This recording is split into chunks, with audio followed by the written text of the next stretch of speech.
Hey, RetconRaider here, and welcome back to Warhammer 40k Rogue Trader.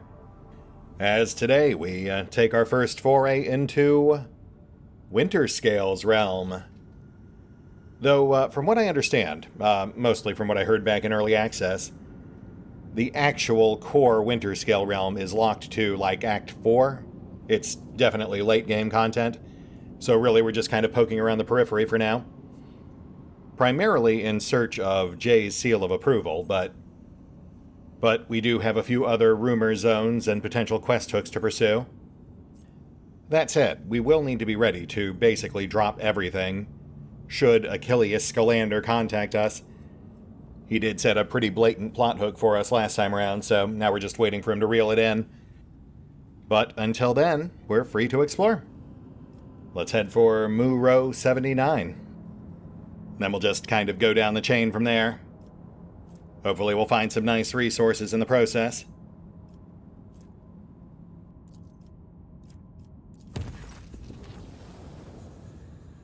Lord Captain, this is Master Helmsman Ravor.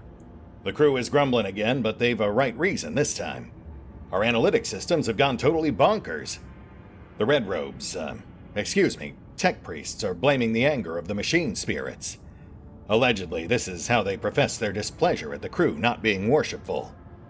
We have largely managed to stabilize the output of the augurs and auspexes across the ship. But you should know, there's something awfully sketchy about the machines these days. I can confirm, Lord Captain. The vessel's analytic systems were behaving incorrectly for a time. The cogitators could not produce statistical data and displayed meaningless numeric combinations instead. The augurs failed to correctly analyze matter and mistook solids for liquids and vice versa. Thanks to the Tech Priest's efforts, standard operation of the ship's mechanisms has been restored. I am still registering sporadic reports of similar malfunctions, but we should now be able to handle them.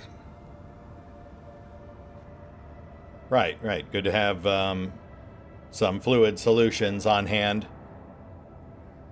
Though, I've got to say, they are really laying this whole system failure thing on pretty thick. Like, I do recall it coming up a couple of times back in early access, but definitely not with this kind of frequency.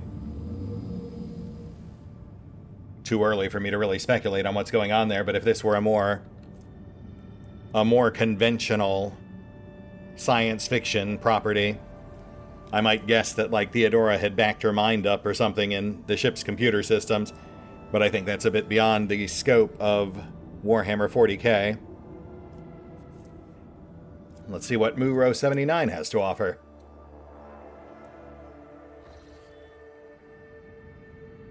Oh, well, that's nothing. Yeah, this will just take a moment.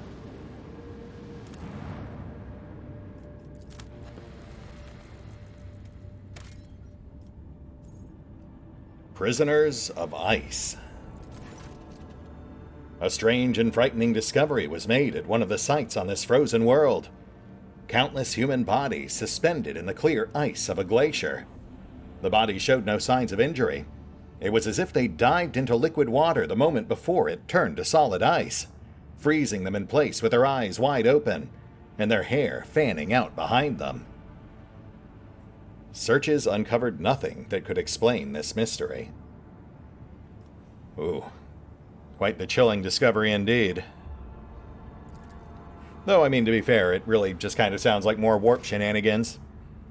We've certainly seen weirder.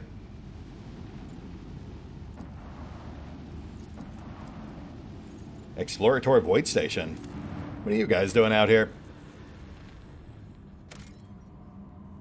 And 5 plasteel. Oh man, that is right at the minimum threshold for what I'm willing to use an extractium for. But we are running pretty light on extractiums, though I do have plans on how to get more. Yeah, we'll take them. We're not exactly hurting on plasteel, but it is a fairly common ingredient for various projects. Plus, we're only like 5 hops from building more extractiums. Though what we really need right now is adamantine, xenotech, people and mechanisms. Perhaps our Omniscient allies here can help us with that.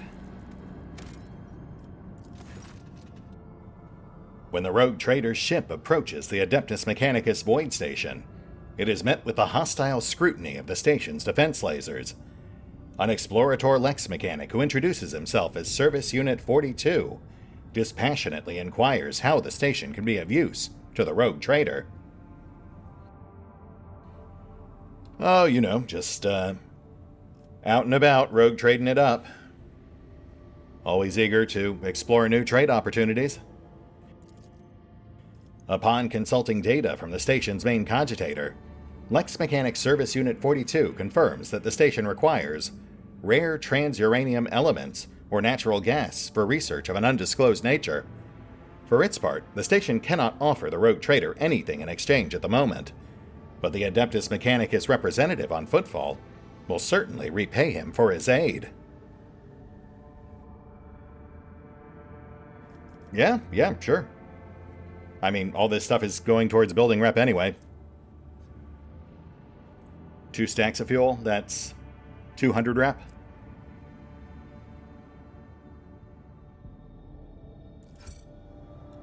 Ooh, +1 profit factor. You know what? I will say that was worth the trade.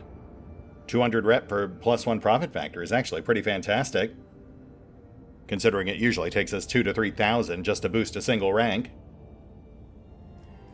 And apparently we can repeat it. Would that get us additional profit factor?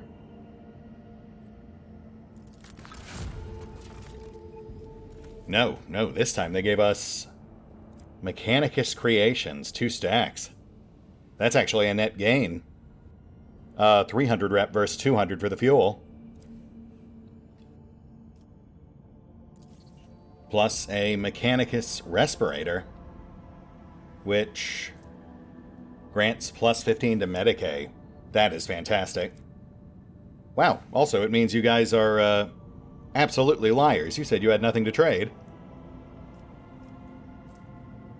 And apparently we can also plunder the station, though that requires cargo torpedoes, which I don't think are actually a thing. But, I mean, we wouldn't do that anyway, so not really a big deal. But we might come back here to trade more fuel with these guys in the future. I am curious to see what else they might have to offer. That is a little unusual, given the general format for the game. A lot of these events tend to be one-time things. But in this particular case, the rewards seem to improve with each subsequent batch of fuel you deliver. Though I'm sure it cuts off at some point. Oh, and you know what? Before we move on, let's spot check our colonies real quick. Halfway done on Dargonis. And halfway done on Viebo 6. Okay.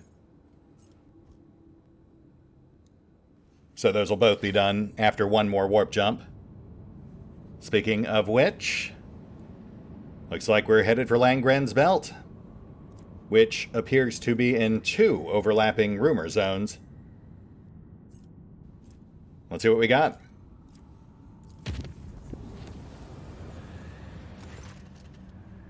Since the very start of the warp jump, rumors of ill omens have been widespread among the Voidsmen. Sudden deaths among the crew, ravaged corpses, jagged shadows lurking behind the bulkheads. A Terran day later, the mystery unraveled itself in a most heinous manner. An attempt on the rogue trader's life. The question of how the Drukhari Xenos came to be aboard the ship will have to be pondered some other time. Right now, the Lord Captain has to fight for his life. Right, okay. Drukhari assassins, yeah, that makes sense. We painted a pretty big target on ourselves back on Viebo 6. I think this is actually one of a series of preset events. Much like Scalander's whole thing. But let's get a peek at the actual layout here. Oh shoot, right, we're also in mid-warp. Maybe I shouldn't have brought Adira in on this one. Oh well, that's fine.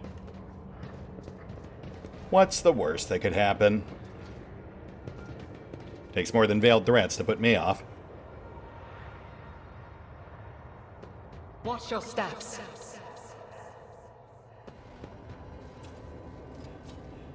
Broken captives. Who are, yes, basically walking bombs. I do recall this event from Alpha. I sense something nearby. Yeah, from what I recall. We've got a whole bunch of cannon fodder up front, backed up by just 2 or 3 Drukhari snipers. That said, it is entirely possible they've changed things up since Alpha, so we'll still proceed with caution. Fate and fortune favor the bold.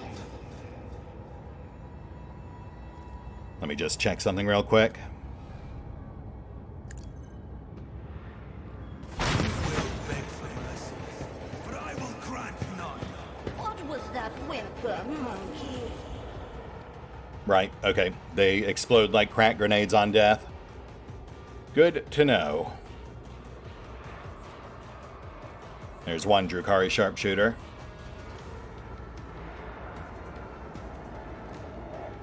Is it just the one? No, that can't be right. Maybe over here, just out of sight. Though, I mean, really, the real threat here are the explosive pawns. We'll set up shop here at the top of the stairs, but we are not going to push forward.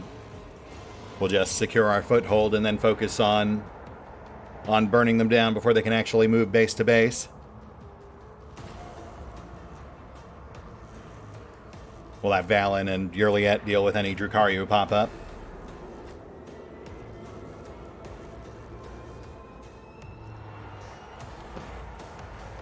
Alright, let's start corralling and culling.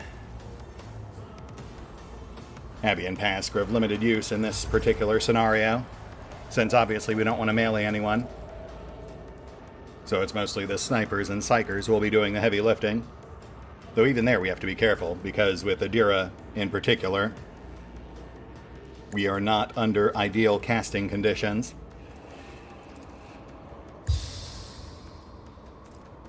But, you know, we'll make do.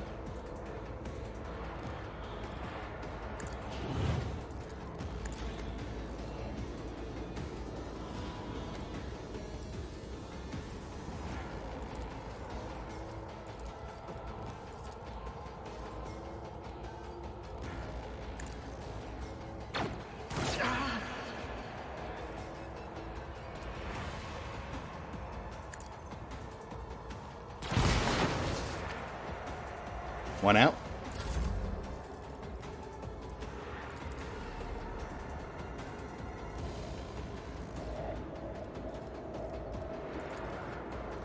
Reel this one back.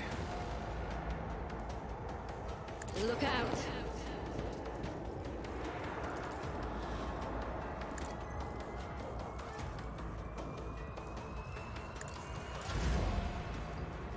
And Adira. Yeah, can't really risk overdoing it here. Every power she uses is a calculated risk. And I think we'll start... Not this Grayer's job. by having her go right for that Drukhari sharpshooter.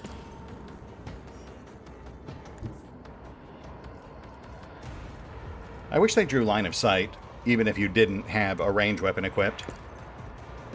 That would make it a whole lot easier to tell where she needs to be standing.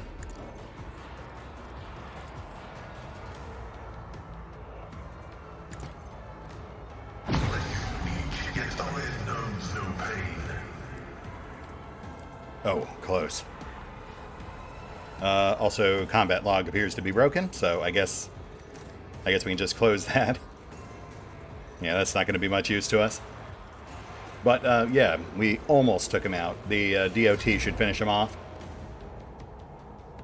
Now we can just focus on the Krak support team. The spiritual prognosis is favorable. Not a whole lot Pass can do here offensively. Not without blowing himself up, so we'll mostly have him focused on support.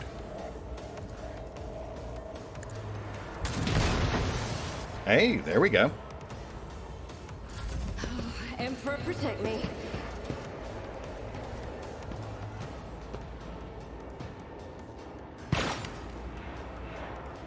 Wait, did they move?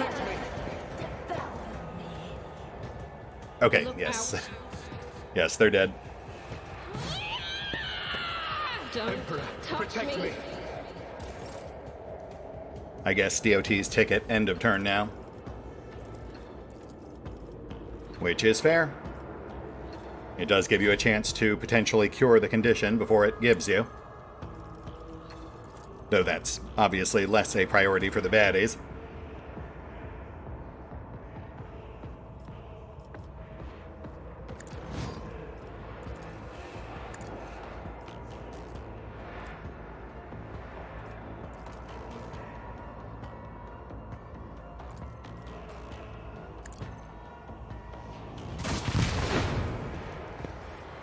Nice. 2 for 1. A crack shot if I ever saw one.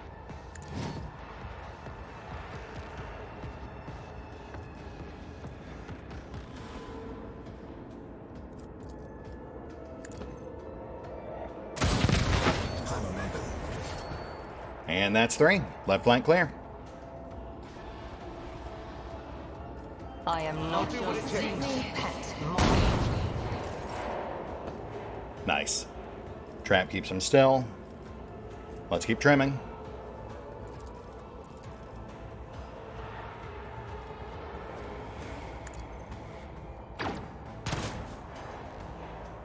Oh, boo. Though, hemorrhage will finish him. Also, might be able to just blow up his body.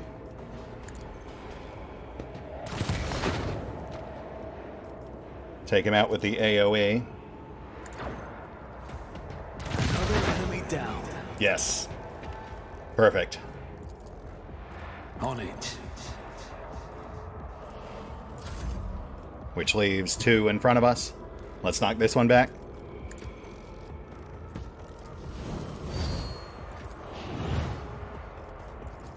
This should hopefully knock him away so he explodes at a safe distance.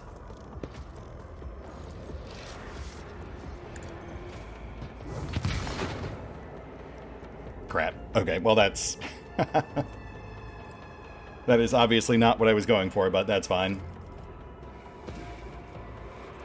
That did cause an injury.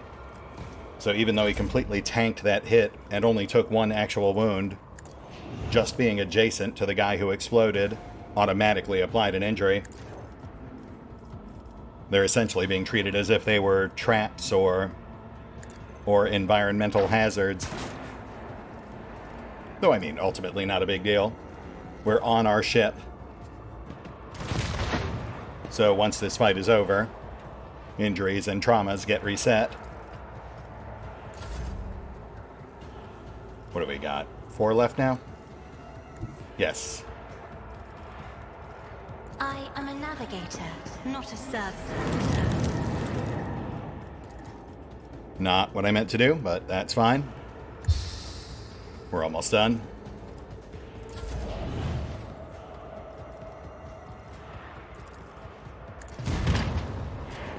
Oh, shit. Okay, well. That is a slight complication.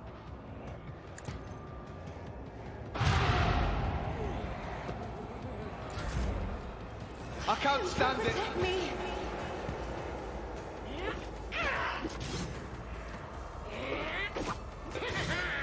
Did you enjoy that? Why did I Whoa, not okay, foresee hold on now. This way. Man, DOT's ticking at the end of the round really does kind of change the calculus here. Really feels like that would significantly impact DOT builds, like Pyromancers. That is beneath me. This tedium is beneath me. I'm used to just ignoring a target once there's sufficient DOT to kill it, but If I must. obviously that's not as viable an option now.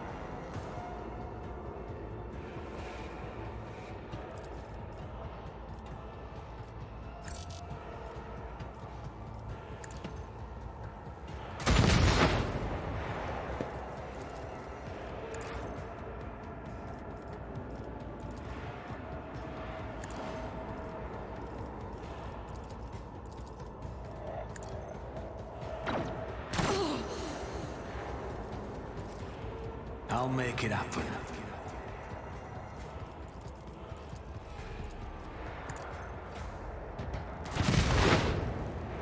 Nice.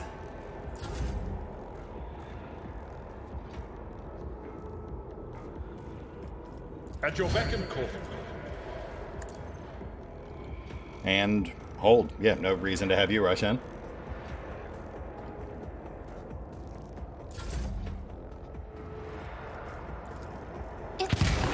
Quick! And we're good. Ambush whacked. I believe we had one injury in the mix on Abby. Oh, I guess not. Right. I guess when we summoned that Daemonette, the healing still applied. Yeah, and we don't need any of this stuff. This is just trade fodder. Oop. We've got more mines. Noted.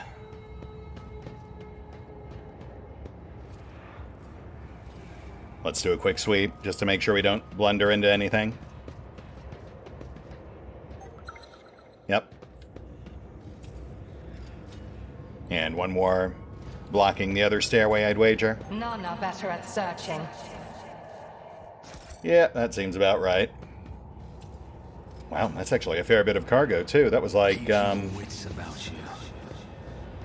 these things are 15% each, so maybe 300 rep worth of cargo? I'm actually surprised there was only one sharpshooter. I feel like there were more back during the alpha encounter. But it's possible they toned things down for launch. Yeah, we don't need that either. That's a pretty basic, toxic marksman rifle. Yeah, we don't really need that either. Interesting. I'd honestly rather have the 30% cargo bump. So no real prize here. I mean, cargo, but like no unique items or lore items or other such rewards. Just, yeah, just like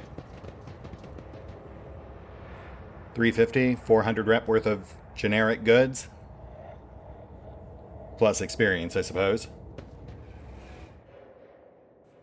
And our lives, I guess those are also of some intrinsic value.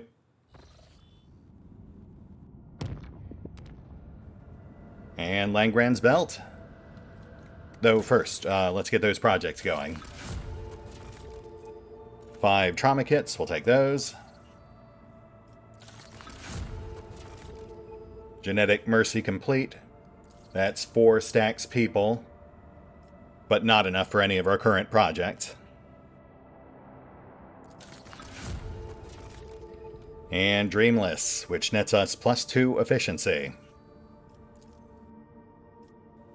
So now let's get Envirodome going.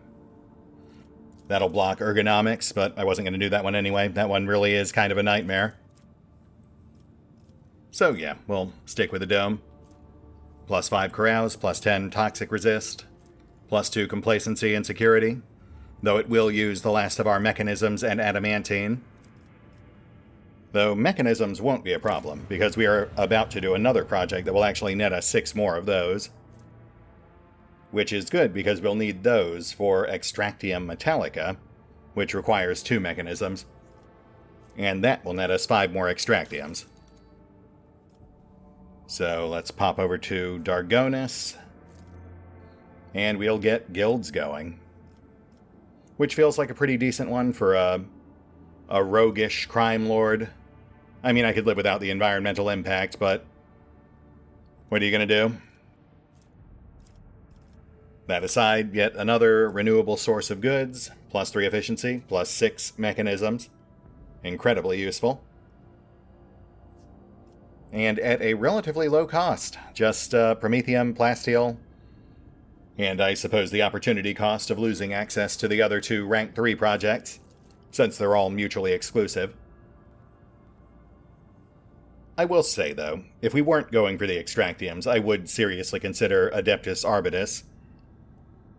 Though, I mean, looking at it again, we don't really need that 5,000 extra Navy rep.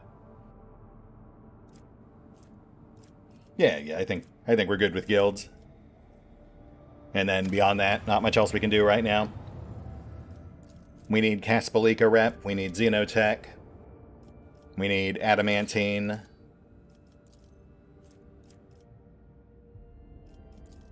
Oh, there's one we can do. Monstrous Servants. The inhabitants of Janus are restless. The Adeptus Mechanicus are ready to run experiments on the serfs that will turn them into obedient, battle-ready genetic deviants. You know, I've got to say, while it would be nice to get yet another replenishable source of Mechanicus creations, I really feel like that's probably not something Valen would greenlight. Oh yeah, and we can't even do this one. That requires Dark Sages, which we blocked out. So really, I think it's going to have to be Forest Fortresses, which requires Adamantine, which we do not currently have. So yes, we need Adamantine and we need Xenotech. Plus a heaping helping of Caspelika rep. Right, we need Drusian rep for that one, which we may or may not ever actually get. And then as far as rank 3 projects go, I think we're going for Shrine. Since again, we're not really big on rolling with the Drusians. Though this one also overlaps with Imperial Navy, so it's at least worth considering. I'll have to, oh, wow. Well, maybe scratch that, because we have nowhere near what we need to actually pull that one off. I mean, we don't have enough to pull any of them off, but at least with a Shrine, we only need the Adamantine. So in theory, a single good node would be enough to get that one going. Oh, plus I really like that hammer. Extra knockback damage. Yeah, reward on the Shrine is much more balanced anyway. A nice spread of stat gain as opposed to lumping it all into complacency. Alright, project set. Vague plans for the future decided. Let's get back to exploring. Routes revealed. There's our paths deeper into Winterscale's realm. Plus a double back to this little cluster over here, which... Oh yeah, I guess we did kind of just circumvent that area entirely. We looped around to the left on our way to Dargonus. Okay, so once we finish down here, we can actually loop back around there on the way back to Dargonus. Knock out this entire chunk of the map in one fell swoop. But for now, Langren's Belt. And this is more like it. Space combat, multiple planets. Oh, that's got to be our, Wow, actually, we've got both rumors paying off here. We've got the dumped cargo, and we've got the hotbed of Xeno Heresy. Nice. We'll clear the planets, then see how we're doing on time.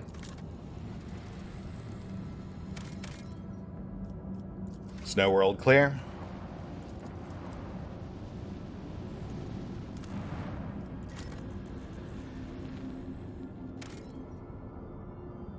Ooh.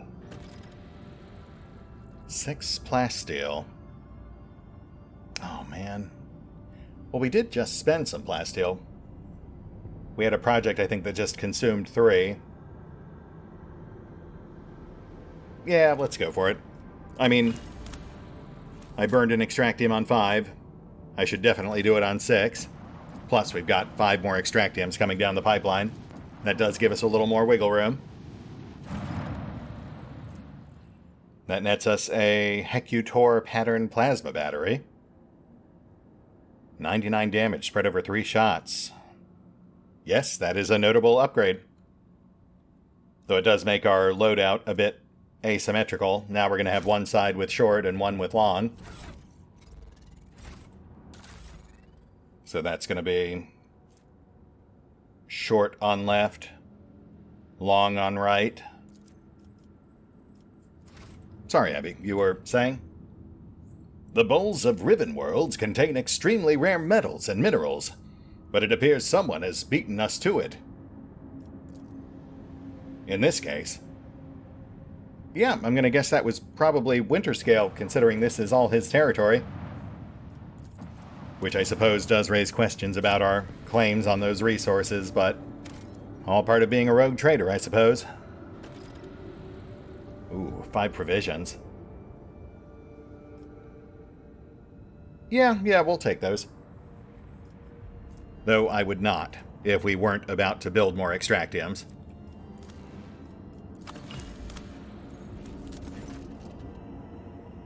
This cold, windy planet is covered by a raging sea of mustard-gray grass, so tall it reaches an average human's waist. The monotony of the endless steppe is occasionally broken by chains of murky green lakes, but the auger crew spots a far more interesting anomaly. A scar, running several dozen kilometers deep, splitting the world's equator in two. After 2 exploration watches, the crew intercepts a faint signal coming from one of the labor settlements in the deep chasm. Due to the unstable connection, the foreman mistakes your vessel for a Winterscale ship. One was due to arrive 9 cycles ago. The foreman grimly reports over the weak channel that the adamantine ore deposits on the world are nearly depleted, and that the planet will be fully mined out in less than a decade.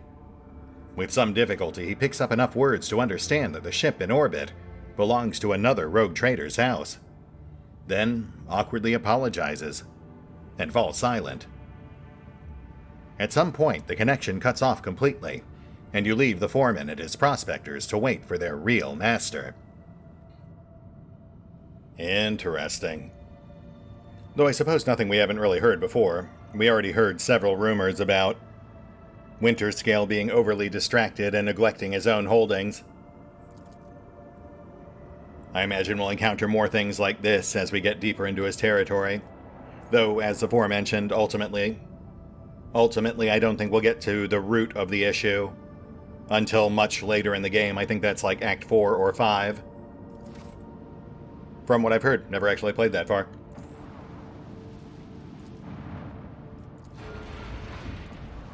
Okay. Yeah, we've still got some time left. Let's knock out these pirates. You sight a ship hovering over a void station.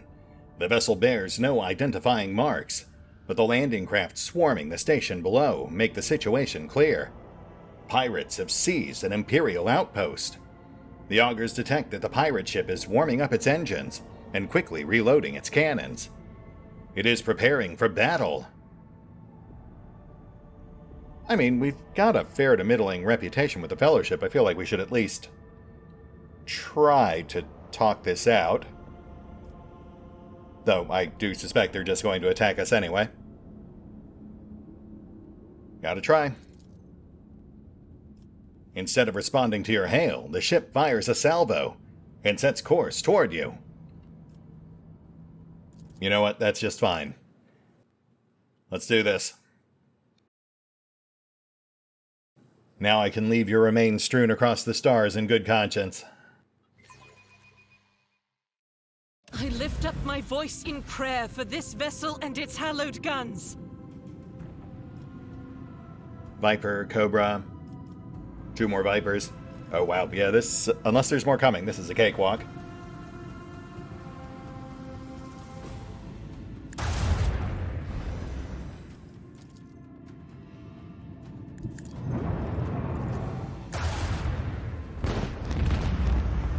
Oh wow.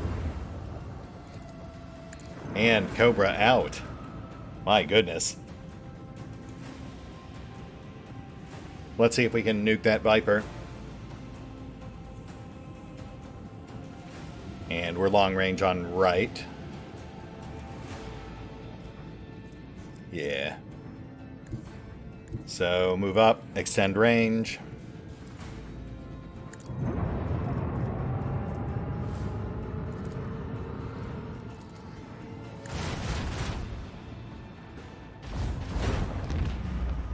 Oh my goodness, okay. Yeah, it's possible these guys may have overestimated their abilities ever so slightly.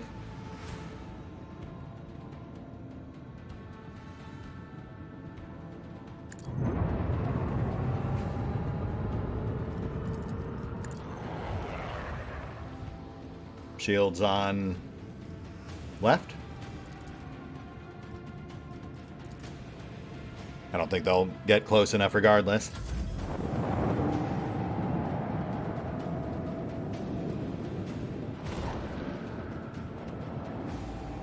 Ah, torpedoes, right?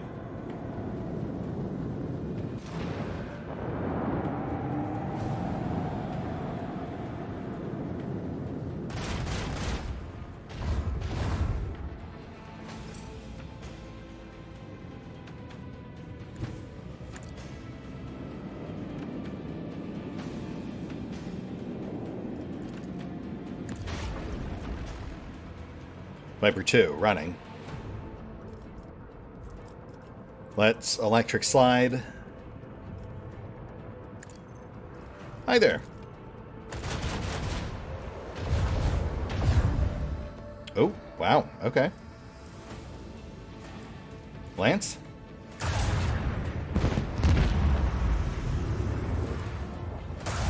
And Viper 2 out.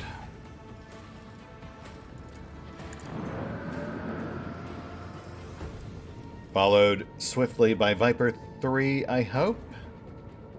I mean, we can definitely get them within the arc for our right guns.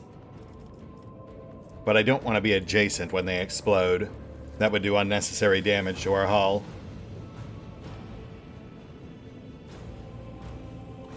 Would this get us past their torpedoes?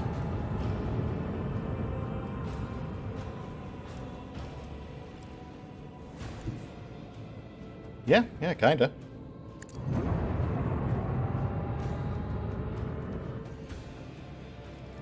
Yeah, that's fine.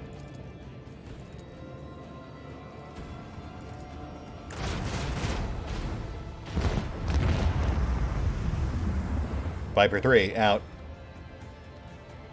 Now the torpedoes get one turn. And that one won't actually be able to hit us because it can't turn fast enough. But it will explode right next to us. Yeah. Which is minor damage, but less than we would have taken if we'd been right adjacent to Viper 3. Oh, what a garbage prize.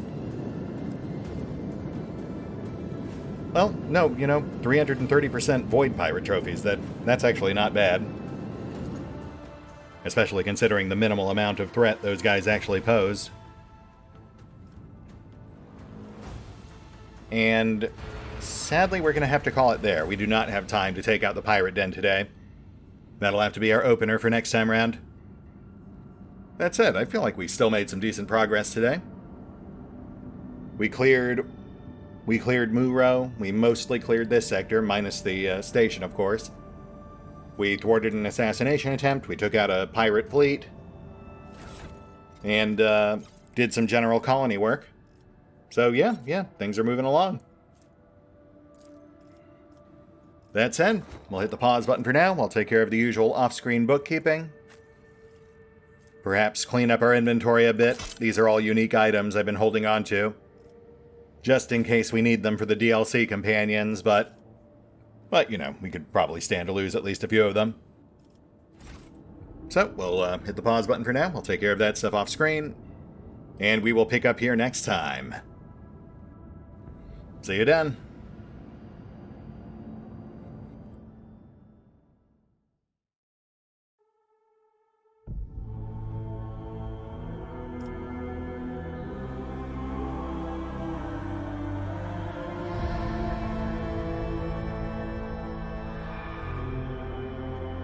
Oh, and special thanks to the Raiders, the fine folks who help make these videos possible, including but not limited to Eerie V23, Revenant, Alois, CrowkingLoR, Dragon Matrix 7, Drakiith, EgonAlter, Exsellsior, Gottlieb, James Trimmier, Kazorm, Mark Giemza, Nathan Welch Jr., OverlordPherom, RandomPassrby, RobbyB, Tomasz Piątkowski, Triphoppenskip, and Valinrook. Thanks for your support, guys. That said, if you'd also like to help support the channel, then feel free to push the buttons that do the things. Trust me, it does make a difference. Or you could even check out the PayPal, the Patreon, the Nexus GG, or the YouTube memberships. Links are in the description. I lift up my voice in prayer for this vessel and its hallowed guns.